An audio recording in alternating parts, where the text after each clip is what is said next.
Vamos a hacer la retro. Quiero comentarles una cosa que realmente las preguntas que mandaron son casi igual. O sea, son iguales, las mismas. O sea, yo sé que a algunos les quedan dudas sobre la película, sobre eh, de esta enfermedad que pues truncó en su totalidad a Stephen Hawking. Entonces, pues sin más por el momento, yo creo que vamos a arrancar.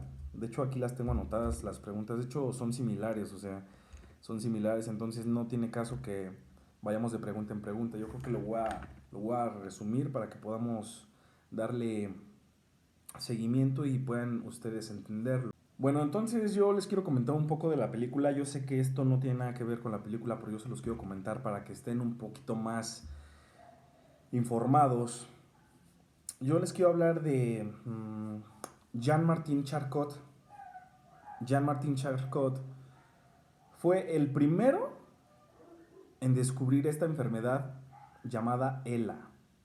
De hecho, él fundó la primera escuela de neurología. Entonces, cuando él funda su primera escuela de neurología, empieza con este proceso de querer saber más acerca de cómo funciona el cerebro, cómo se constituye, qué lo afecta, muchísimas cosas. Entonces él fue el primero en fundar la primera escuela de neurología y él fue el que le dio seguimiento a la enfermedad del ELA.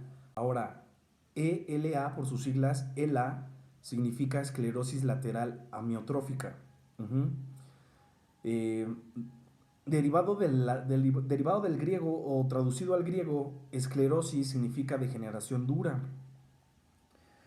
Eh, Lateral es por donde son las células de la médula por donde pasan las fibras nerviosas. Esto es lo que sustenta todo o lo que tiene que ver con el sistema nervioso central, ¿sale?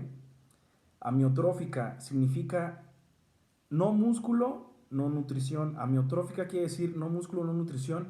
El músculo empieza a degenerarse, empieza a adelgazarse. Al no haber nutrientes empieza a haber una desnutrición, por eso es que adelgaza de una manera muy rápida. Entonces, ese es el ELA. Recordemos que el cerebro se conforma también por neuronas. Las neuronas son aquellas células que componen el sistema nervioso central. Las neuronas se encargan de recibir y decodificar la información para después mandarlas como señales eléctricas y químicas a otras neuronas. Recordemos que las neuronas, tenemos miles y millones de neuronas en nuestro cerebro. Estas le mandan información a otra neurona y se hace se hace todo un embrollo, hay como una tipo telaraña, todos así, todo en conjunto. Entonces las neuronas están en constante comunicación todo el tiempo, todo el tiempo, todo el tiempo, todo el tiempo. Entonces las neuronas, recordemos, aunque ustedes no lo quieran creer, tenemos electricidad dentro de nuestro sistema nervioso central, en nuestro cerebro. ¿Qué pasa si en algún momento hay un choque eléctrico neuronal? ¿Se lo han preguntado? Muchísimas veces cuando sucede esto, ¿por qué creen que muchas veces hay personas que quedan paralíticas? Hay personas que les viene una embolia. Hay personas que se quedan quizás con parálisis facial, parálisis completamente te inmoviliza. ¿Por qué? Porque al ver un choque eléctrico, ¿qué pasa en la casa cuando hay un cortocircuito? Puf, se funden los focos, ¿no? Pa, pa, pa, empiezan a fundirse todos. Entonces, es lo mismo con el cerebro. Al haber un choque neuronal, es cuando viene una inestabilidad motora o neuronal. Entonces, como bien les estaba mencionando, las neuronas son aquellas células que componen el sistema nervioso central que se encargan de recibir, de codificar la información y las envían de forma como señales eléctricas o químicas a otras células, ¿sale? Recordemos que a este tipo de... A esto se le conoce también como sinapsis. La sinapsis es cuando las neuronas se enlazan entre sí y empiezan a intercambiar información. Esa es una sinapsis. empiezan a intercambiar información y una neurona se la manda a la otra, la otra se la manda a la otra, ¿para qué? Para que puedan quizás mover el brazo, para que puedan ejecutar la función de correr, quizás de hablar, masticar, muchísimas cosas. Entonces, es muy importante la función de las neuronas, ¿sale? Recordemos que cuando hay un choque neuronal pueden pasar muchísimas cosas, una parálisis, embolias, infinidad de cosas, ¿vale? Hasta ahí vamos bien. En cuanto a las neuronas, también tenemos diferentes tipos de neuronas, que son las neuronas aferentes y las neuronas eferentes. Quiero irme despacito para que lo puedan digerir un poquito, ¿vale? Um, las neuronas aferentes son las que conducen los impulsos neuronales. No es cierto, no es cierto. Las neuronas aferentes son las que conducen impulsos nerviosos desde la periferia al sistema nervioso central. ¿Qué es esto? Las neuronas aferentes son aquellas células nerviosas que van desde el cerebro, bueno, que desde el cerebro hasta la médula espinal llegan a los músculos, ¿sale? Y las neuronas eferentes es todo lo contrario. Los músculos mandan toda la información a la médula espinal y la llevan hasta el cerebro, ¿sale? Esto va muy compuesto, ¿por qué? Porque de las neuronas te manda la información de lo que tienes que hacer o qué movimientos quieres ejecutar. Las neuronas eferentes te dicen, ¿sabes qué? Pues ya lo estoy haciendo. Entonces, los músculos son aquellos encargados de mandar la información a la médula espinal y de la médula espinal al cerebro para que el cerebro diga, ah, pues esta persona está escribiendo, está corriendo, está gritando, está bailando. Entonces, quiero que ustedes, si tienen duda, me lo digan. Entonces, las neuronas aferentes, recuérdenlo bien, son impulsos nerviosos que van desde el cerebro hasta la médula espinal y llegan a los músculos. Las neuronas eferentes, recuerden, es todo lo contrario. De los músculos, toda esa información pasa a la médula espinal y de la médula espinal al cerebro, ¿sale? ¿Para qué? Para que el cerebro sepa que ustedes están ejecutando cualquier tipo de movimiento, ¿ok? Espero que les haya quedado claro. Neuronas aferentes son de las que van del cerebro a la médula espinal y llegan a los músculos. Neuronas eferentes, recuerden que es todo lo contrario. De los músculos pasa a la médula espinal y de la médula espinal esa información la recibe el cerebro, ¿sale, vale? Ya espero que les haya quedado un poquito más claro. Digo, no es tan complejo, pero digo, para los que no lo saben, me gustaría, por eso me gusta explicarles, pues a detalle, ¿no? Bueno, entonces recordemos, ELA es esclerosis lateral amiotrófica, ¿sale? ¿Qué le pasó a Stephen Hawking? Presentó esta enfermedad, es una enfermedad crónica degenerativa. ¿Qué es lo que hace? ¿O qué o cómo opera el cerebro de Stephen Hawking ante esta enfermedad? Ya les expliqué un poco de las neuronas, ahora vamos con las motoneuronas. Motoneuronas son células del sistema nervioso que se encuentran en el cerebro, por supuesto, y se sitúan o están localizadas en el área 4 de la carta de Brodmann. ¿A qué me refiero con esto? Al verse atrofiado las motoneuronas del área 4 de la carta de Brodmann, empieza a atrofiar toda la motricidad en su totalidad hasta llegar a una parálisis. Una parálisis porque ya no hay movimiento, por eso son las motoneuronas, porque es el motor de todo el sistema muscular. Entonces se ve atrofiados, por eso es que empieza a presentar rigidez, falta de músculo, de nutrición. Recuerden lo de lo amiotrófico, no músculo, no nutrición. Al no haber nutrientes se empieza a adelgazar porque recordemos que recordemos que el sistema necesita de nutrientes. Al no haber nutrientes, ¿qué empieza a pasar? Te empieza a absorber toda la proteína que el cuerpo tiene. Entonces por eso es que llegas a una quizá, ¿cómo se le podría llamar? Un estado deteriorado. ¿Deteriorado por qué?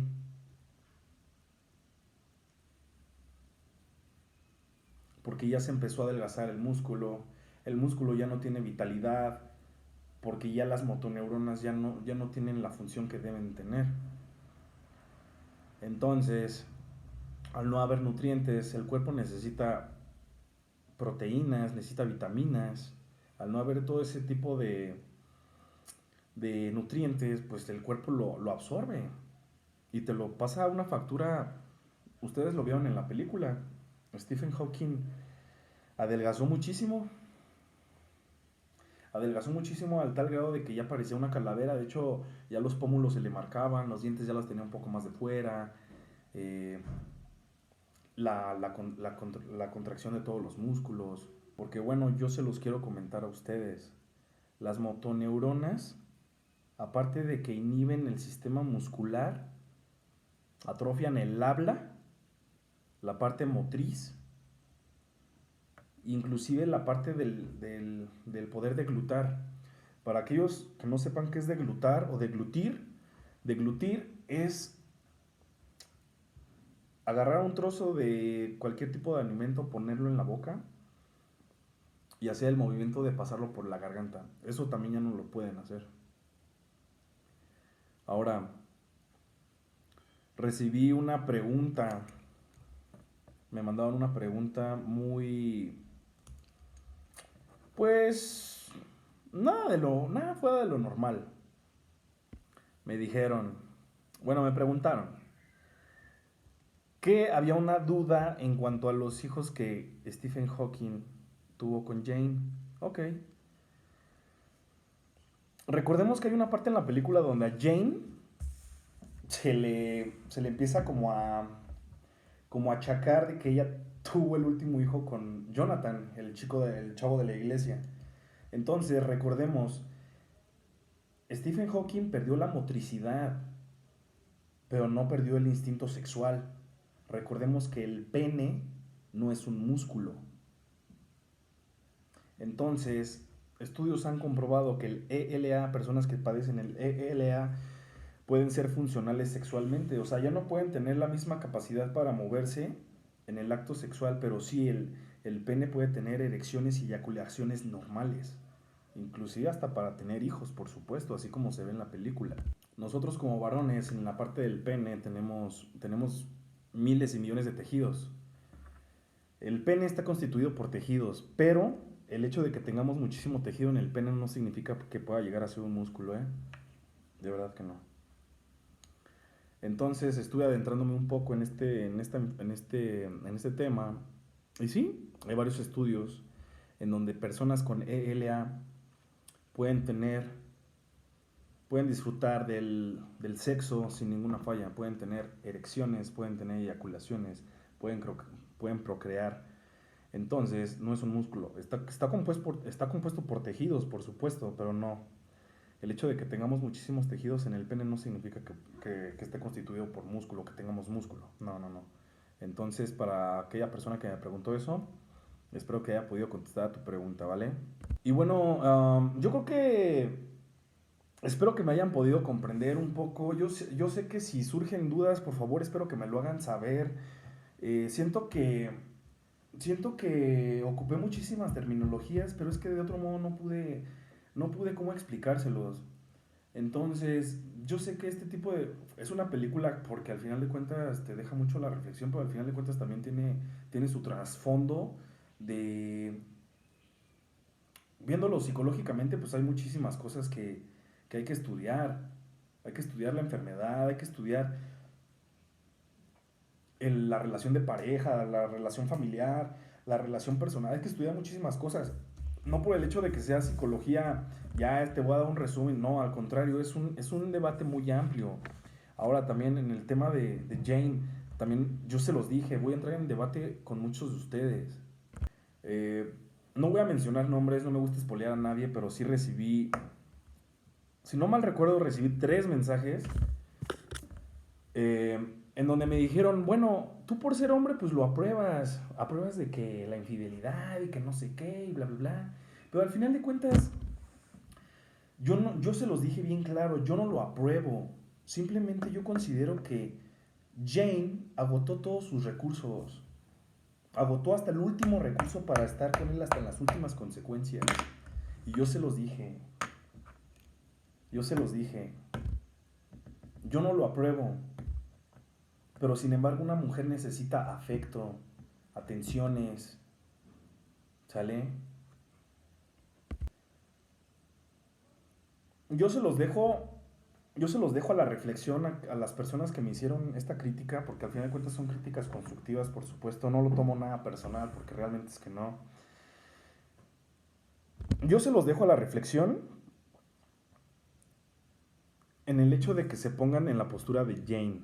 Si ustedes tuvieran una pareja con esta enfermedad crónica degenerativa ELA, perdón, pónganse a pensar, en cierto punto ustedes también agotarían hasta el último recurso. El ser madre, bueno, ser madre, por supuesto, el ser ama de casa, el ser la niñera de Stephen Hawking, el ser la doctora de Stephen Hawking, el ser la enfermera de Stephen Hawking 24/7. Simplemente pónganse a pensar, simplemente pónganse a pensar. Jane necesitaba que la tocaran físicamente, que le hicieran el amor de una manera que a ella le gustaba quizás, que le ayudaran en la casa a hacer los quehaceres de la casa, tener atenciones con los niños, tener atenciones con la pareja, o sea, son muchísimas cosas. Si se ponen a pensarlo de esa postura y del otro lado de la moneda, quizás lo puedan entender. Pero yo se los quiero dejar a la reflexión. Yo no me tomé sus críticas como algo ofensivo para mí, ¿no? Al contrario, es parte de... Pero bueno, cualquier cosa o cualquier duda, déjenmelo aquí en los comentarios. Siento que hablé con mucho tecnicismo, entonces siento que ojalá me hayan podido entender. Y bueno, chavalones y chavalonas, yo me despido. Me voy con un buen sabor de boca porque la verdad me gusta mucho hacer este tipo de retroalimentaciones con ustedes. Entonces, si quieren que siga pues subiendo este tipo de contenidos, pues me gusta que hagamos esta colaboración de que a ustedes les gusta que les recomiende películas, ustedes me mandan sus dudas, lo que me tengan que mandar y yo se las resuelvo. Eso está chido porque hacemos un buen equipo, hacemos un buen click, por así decirlo. Entonces, eh, por el momento es todo. Cualquier duda o lo que sea, déjenmelo en los comentarios, por favor. Saben que yo les contesto a la brevedad.